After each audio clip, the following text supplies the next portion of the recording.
మన తెలంగాణ ఒక పెద్ద పండగ. దసరా అంటే కూడా చాలా పెద్ద పండగ. మరి ఈ పండగలో చిన్న చిన్న పిల్లల నుంచి మొదలు పెడితే పెద్దవాళ్ళ అందరూ కూడా సంతోషంగా ఆడుకునేటువంటి ఈ పండుగకు మన ప్రభుత్వం తరఫున అన్ని రకాల సౌకర్యాలు కల్పించాల్సిన బాధ్యత అందరి మీద ఉంది. అదేవిధంగా మన జిల్లాకు వచ్చినప్పుడు మన వరంగల్ జిల్లా అంటే ఒక ప్రసిద్ధమైన పేరున్నటువంటి జిల్లా. మరి ఈ జిల్లాలో పెద్ద ఎత్తున మనం ఇక్కడ బతుకమ్మ సెలబ్రేషన్ చేయడమే కాకుండా రావణ దహన కార్యక్రమం కూడా చాలా పెద్ద ఎత్తున చేయడం జరుగుతుంది. ఇక్కడ ఊహించిన దానికంటే ఎక్కువ పెద్ద మొత్తంలో ప్రజలు వచ్చి ఈ ప్లేస్ కూడా సరిపోనంతగా మరి ఇక్కడ కార్యక్రమాలు చేస్తారు. మరి ఈ ప్లేస్ కు రోడ్ అవతల ఒక ప్లేస్ ఉంది. కలెక్టర్ గారు, కమిషనర్ గారు, పోయిన కలెక్టర్ గారికి తెలుసు. అది మనం కొందామని ట్రై చేస్తే ఆమె అమ్మలేదు, ఆమె వేరే వాళ్ళకి అమ్ముకుంది.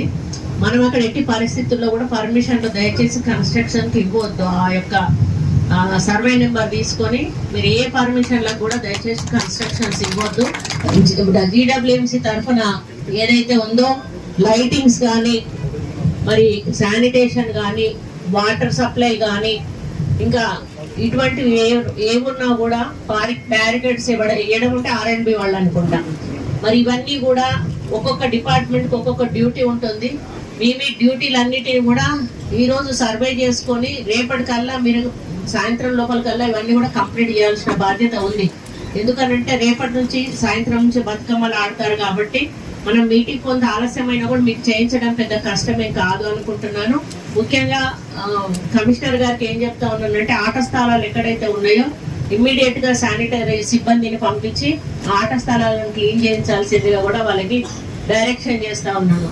ఆట స్థలాలు ఒక రోజు కాదు, కంటిన్యూస్ గా ప్రతి రోజు కూడా మళ్ళీ వాళ్ళు బతుకమ్మను పట్టుకొని వచ్చే వరకు కూడా అది క్లీన్ గా ఉంచాల్సిన బాధ్యత మన మీద ఉంది. అదేవిధంగా ఎక్కడైతే బతుకమ్మలను నిమజ్జనం చేస్తారో నిమజ్జనం చేసే చోటంతా కూడా చాలా చెత్త చెదారంతో కూడుకొని కనీసం అటు పోయేటువంటి పరిస్థితుల్లో లేదు. అక్కడ కొంత మరి జంగిల్ క్లియరెన్స్ చేయాలి. ప్లస్ ఆ స్టెప్స్ అన్ని కూడా క్లీన్ గా కడిగించి నీట్ గా పెట్టి మరి వాళ్ళు అందులోకి దిగే విధంగా అనుకూలంగా ఉండే విధంగా మనం చేయాలి.